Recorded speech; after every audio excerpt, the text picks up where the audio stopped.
부활 승천하셔서 우리의 예배를 받으시는 예수님께 영광의 박수를 한 번 더 올려드리겠습니다. 주님 감사합니다. 고맙습니다. 부활 승천하신 예수님께서 밤모섬에서 유배 생활하고 있는 사도 요한에게 나타나셔서 새 예루살렘 성을 보여주십니다. 그 성이 어떤 모습인가? 한마디로 너무너무 영광스럽고 아름다운 모습입니다. 오늘 본문 11절에서 이렇게 말씀합니다. 하나님의 영광이 있어, 하나님의 영광이 그 새 예루살렘 성에 가득 있어 그 성이 빛이 지극히 귀한 보석 같고 벽옥과 수정같이 막더라. 그 성이 귀한 보석 같고 벽옥과 수정같이 막더라. 그렇게 성경이 말씀하고 있습니다. 이것은 비유입니다. 실제로 그 성이 보석으로 되어 있다 그런 뜻이 아니고, 부활 승천하신 예수님이 지금 노사도 요한에게 하늘의 아름다운 성을 보여주는데, 그 성의 모습을 인간의 언어로 묘사할 수가 없기 때문에 이 땅에 있는 가장 아름다운 보석을 생각하면서 그 보석에 비유하여 지금 말하고 있는 것입니다. 그래서 성경이 말씀하는 대로 귀한 보석 같고, 귀한 보석이다가 아니고 귀한 보석 같고 벽옥과 수정같이, 그와 같이 맑고 투명하고 아름답고 영롱하더라. 그렇게 증거하고 있습니다. 하나님 우편에 계시다가 이 땅에 오신 우리 주 예수 그리스도가 천국의 비유, 하늘나라의 비유를 우리에게 많이 가르쳐 주셨습니다. 하늘의 진리를 땅에 살아가는 우리들에게 가르쳐 주어서 땅만 보고 사는 것이 아니라 하늘을 바라보고 영적인 세계를 소망하며 살아가기를 원하셔서 천국은 이와 같다, 하나님 나라는 이와 같다 하고 무수히 말씀을 하시는데 거의 대부분 다 비유입니다. 그럴 수밖에 없는 것이 하늘의 언어를 땅에 사는 인간들이 온전하게 다 이해할 수가 없습니다. 그렇기 때문에 비유를 들어서 그 천국의 비밀을 우리에게 조금씩 가르쳐 주셨습니다. 한 예를 들면 천국은 겨자 씨앗과 같다라고 말씀하셨습니다. 작은 깨알 같은 겨자씨가 천국은 아닙니다.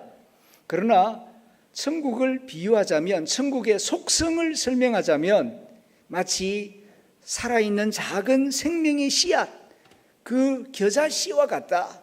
작은 것이지만 땅에 떨어져서 썩어서 싹이 나면은 무럭무럭 자라서 나중에는 수많은 새들이 깃들게 되고 더운 여름에 그림자를 만들어서 나그네를 쉬어가게 할 수 있을 만큼 큰 나무가 되는 것과 같이 천국은 눈에 보이지 않고 아주 작게 시작하지만 그 생명력은 놀라울 정도의 큰 힘을 가지고 있어서 시간이 지나면은 큰 나무처럼 변하여 많은 열매를 맺고 새들의 안식처를 제공하는 그와 같은 것이다 라고 설명하신 적이 있죠.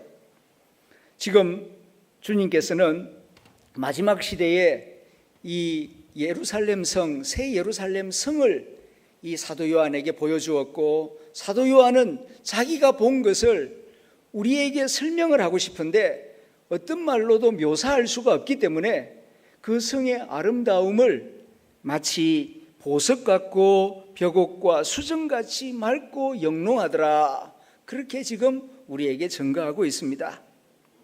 그런데 이 아름다운 성, 정말 영롱하고 거룩하고 정말 빛나는 이 성, 예루살렘 성은 무엇을 의미하는가? 9절의 말씀입니다. 내가 신부 곧 어린 양의 아내를 내게 보이리라 말씀하신 다음 이 새 예루살렘 성을 요한에게 보여주셨어요. 그러니까 이 거룩한 성 새 예루살렘 성은 뭘 가리키는 거 아니? 어린 양의 아내를 가리켜요. 어린 양의 아내는 무엇입니까? 교회입니다. 교회는 그리스도의 신부예요. 에베소서에서도 말씀하고 예수님도 친히 말씀하셨습니다. 지혜로운 다섯 처녀같이, 그리고 순결한 신부와 같이 나를 기다리라 말씀하셨고, 지금 요한계시록에서는 어린 양, 다시 말하면 예수님의 아내 교회의 모습을 내가 너에게 보여주겠다 말씀하시고는 하늘에서 새 예루살렘 성이 내려오는데 그 모습이 너무너무 찬란하고 영롱하고 아름다웠다는 것입니다. 마지막 시대에 믿음 생활을 끝까지 잘하는 교회의 모습이 주님 보시기에 어떠할 것인가, 그것을 지금 미리 보여주고 있습니다.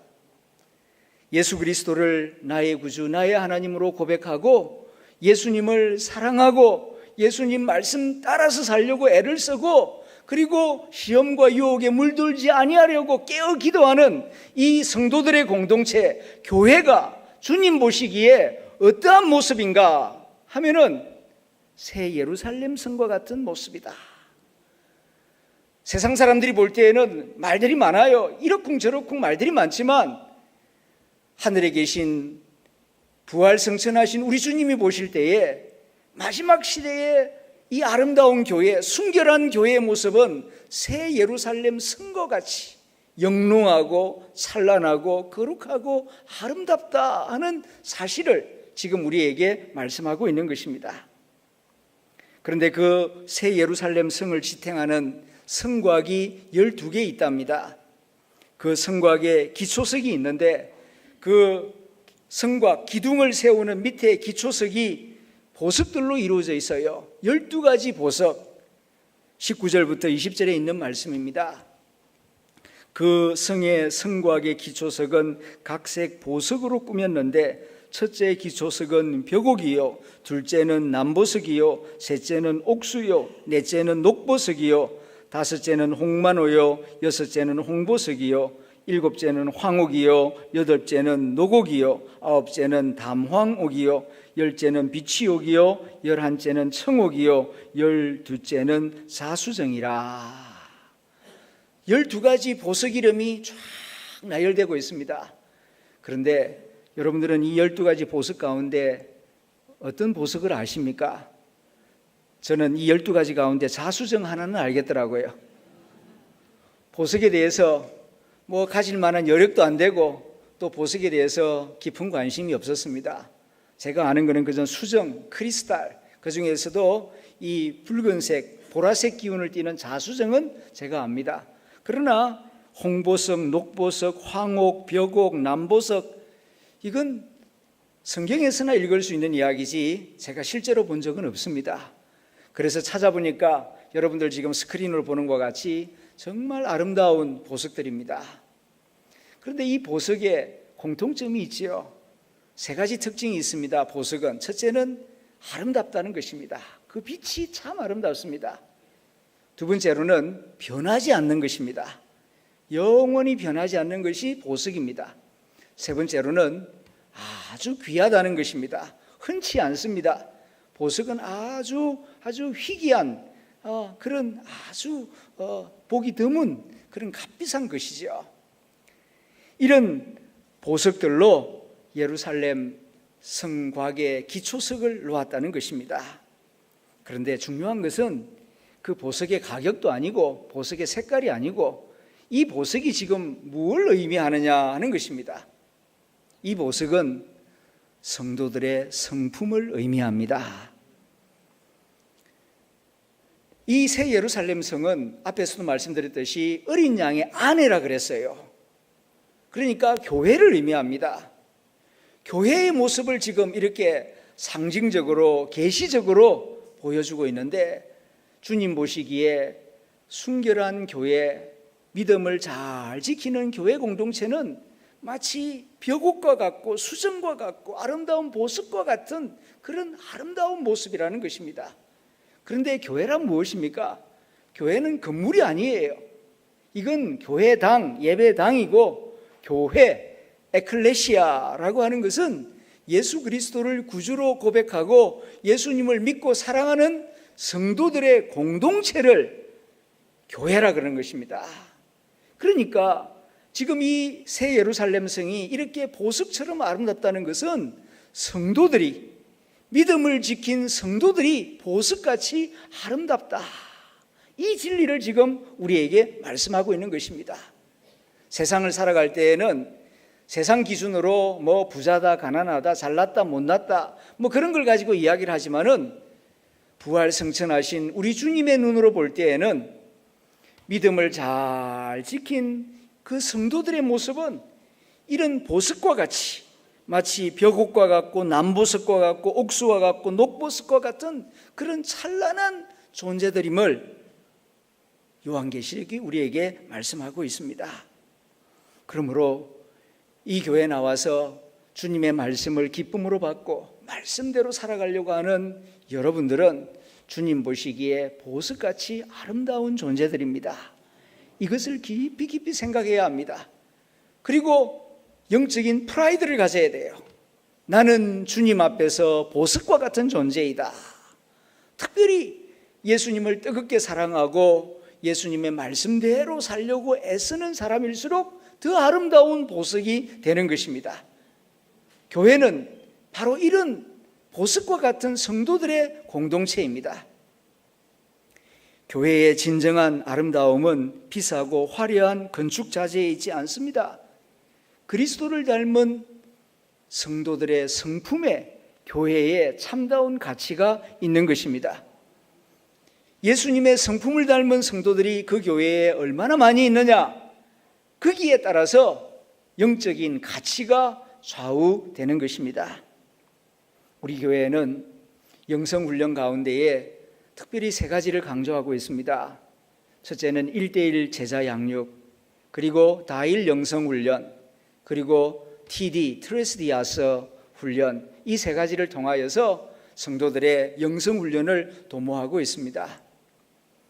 특별히 1:1 제자 양육은 우리 교회 자체적으로 실시하고 있는데 벌써 제7기 동반자 수료식까지 이렇게 배출할 수 있게 되었습니다.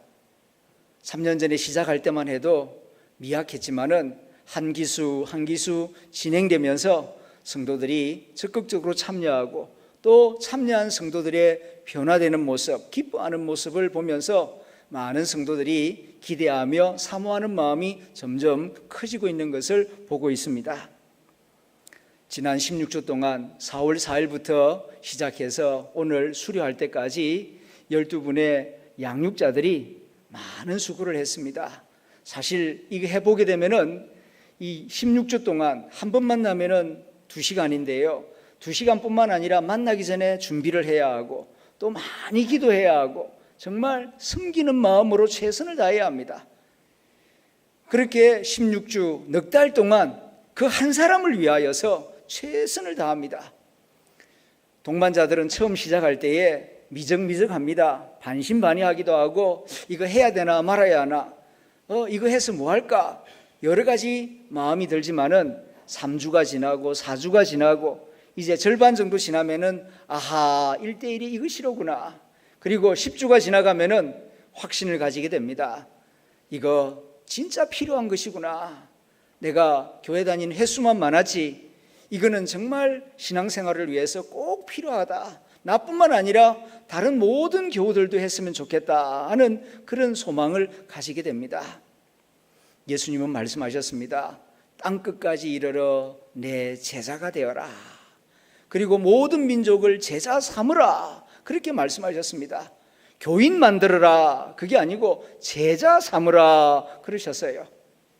제자는 제자만이 제자를 만들 수 있습니다. 제자는 강의를 통하여서 설교를 통해서 만들어지는 게 아니고 1:1 먼저 예수님의 제자의 삶을 사는 사람이 1:1로 만나서 섬길 때에 그 속에서 제자의 삶으로 변화가 되는 것이죠.